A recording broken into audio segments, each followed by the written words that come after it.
भैया बहनों, ग्रामर भाई देवेंद्र चौहान में आप सभी का हार्दिक स्वागत, हार्दिक अभिनंदन। आज के इस वीडियो में हम बात करेंगे ट्रांसफॉर्मेशन यूज ऑफ टू अर्थात रिमूव टू पार्ट 2। जी हाँ, इससे पहले पार्ट 1 इसका हो चुका है, ये पार्ट 2 है।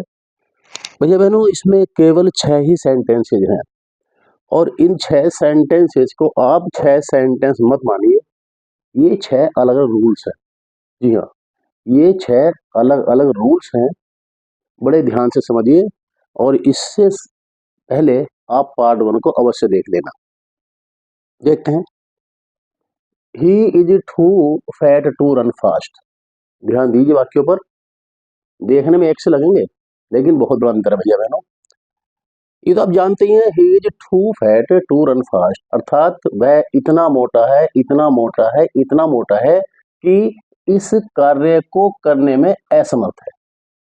जी हाँ, ये व्यक्ति, ये सब्जेक्ट अपने इस गुण या अवगुण की वजह से इस कार्य को करने में असमर्थ है। वह इस कार्य को तो कर नहीं सकता है या फिर वो इस कार्य को करता नहीं है। ये ध्यान देने की जो बात होती है, बस ये अंतर वो देखना है कि कहाँ पर वो कर नहीं सकता है और कहाँ पर वो करना नहीं चाहता है या करता ही नहीं है। ये बात समझने की है, बड़ा आसान है। 2 पार्ट है इसमें, समझने के लिए हम ध्यान देंगे। एक पार्ट टू प्लस एडवर्ब या एडजेक्टिव का हो जाएगा, दूसरा पार्ट इन्फिनिटिव का हो जाएगा। ये आपको ध्यान देना है। ये 3 तरह के चले हैं वाक्य हैं। पार्ट नंबर 1 में आपने केवल सिंगल पार्ट वाले पढ़े हैं जिनमें केवल टू का प्रयोग हुआ था, बाद में इन्फिनिटिव नहीं था। हम यहाँ पर बात कर रहे हैं जिसमें 2 पार्ट है या 3 पार्ट भी आने वाले हैं। क्या करें, जब ये हमारा सेंटेंस 2 पार्ट वाला हो अर्थात टू के साथ साथ इन्फिनिटिव भी दिया हुआ हो, तब इस टू का तो शो करेंगे पक्का। जी, जो भी एडवर्ब है या एडजेक्टिव है उसको ऐसे ही लिख लेंगे। जोड़ने के लिए दैट का प्रयोग करेंगे। बस यहां से आगे की कहानी बदलती रहती है, इस पर ही आपको गौर करना है। क्या करेंगे इसमें, हम जोड़ देंगे दैट से।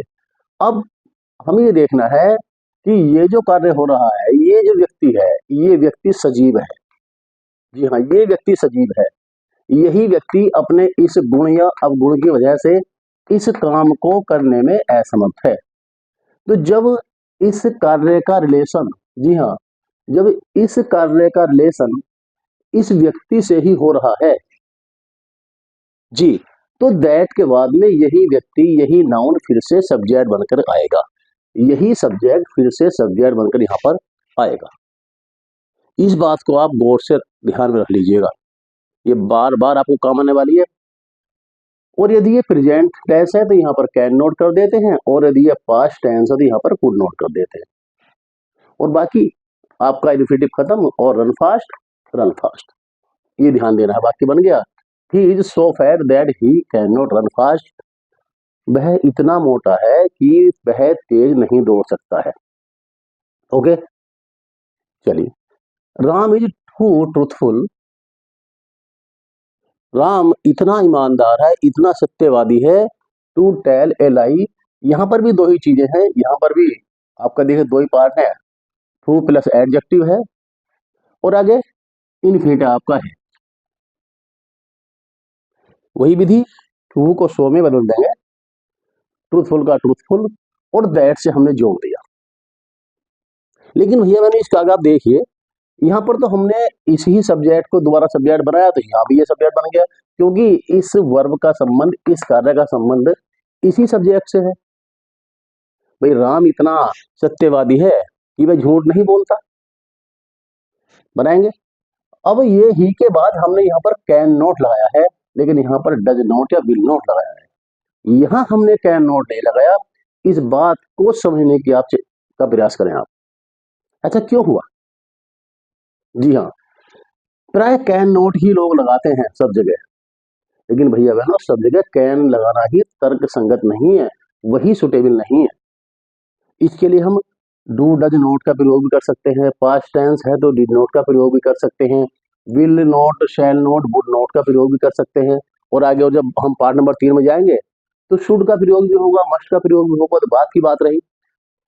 यहाँ पर समझिए आप इसमें हो क्या रहा है, असल में ये जो ट्रू फैट वाला मामला है, ये गुण है, ये ट्रूथफुल वाला है।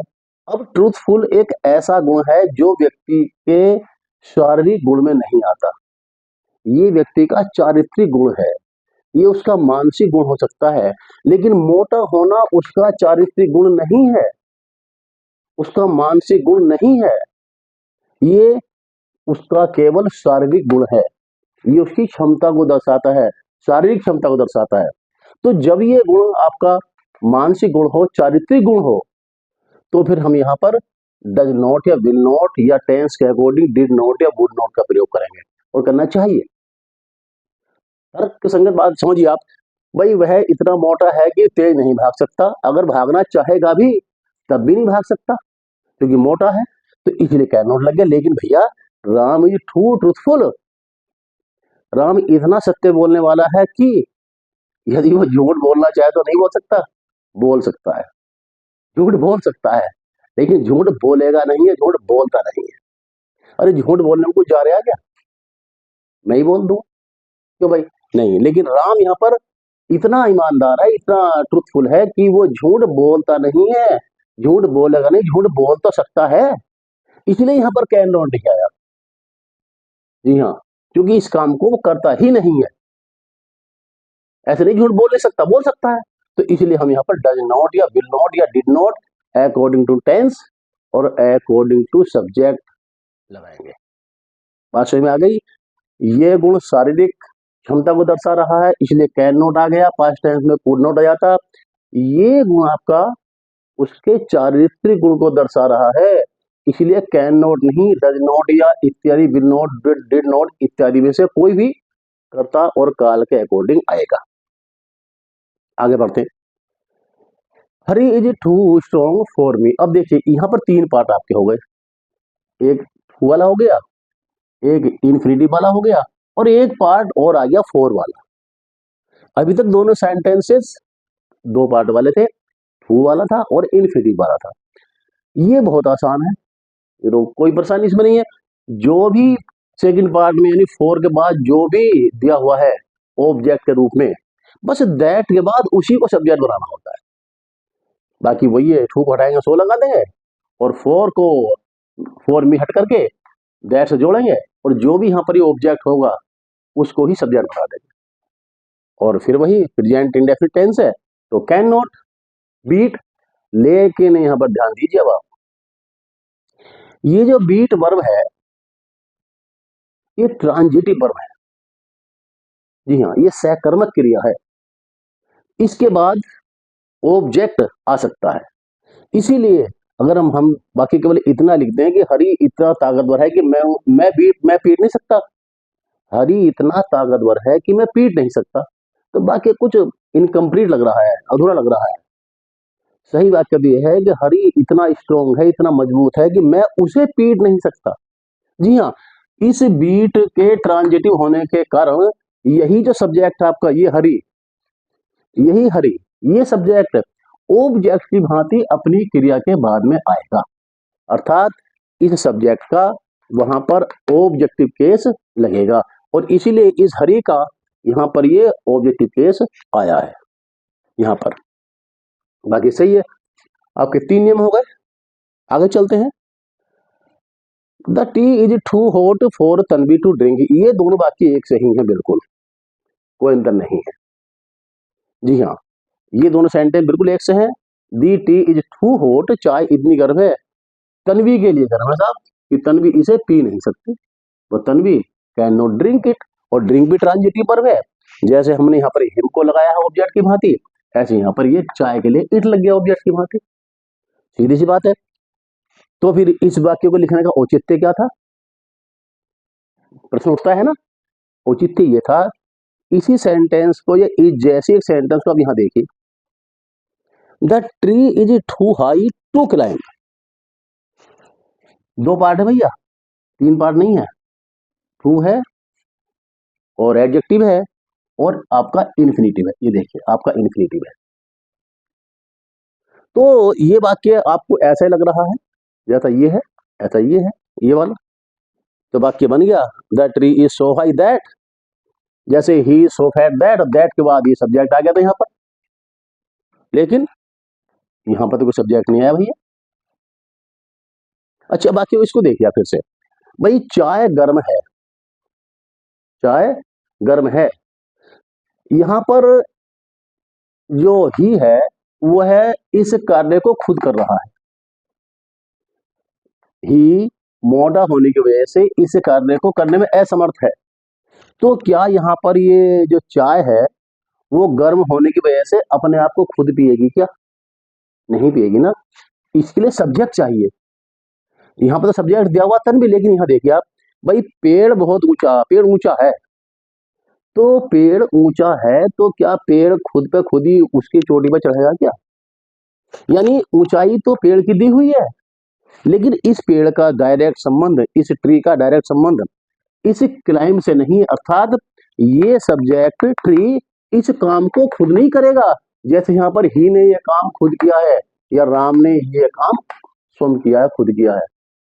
ये मुख्य चीज है, अर्थात ये दोनों सब्जेक्ट सक्रिय हैं, इनका संबंध इस क्रिया से सीधा सीधा है, यही इस काम को करने वाले हैं। लेकिन यहाँ पर ये जो सब्जेक्ट है ट्री, ये इस काम को स्वयं करने वाला नहीं है।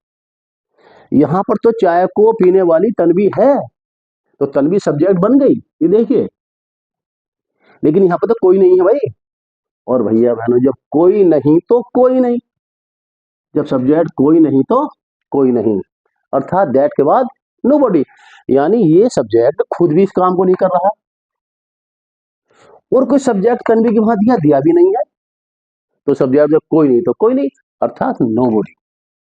और जो नोबडी हो गया तो यहां से नोट का काम खत्म हो गया, केवल कैन रह गया, नोबडी कैन क्लाइंब इट, क्योंकि क्लाइंब भी ट्रांजिटिव वर्ब है, इसके बाद भी ऑब्जेक्ट आएगा।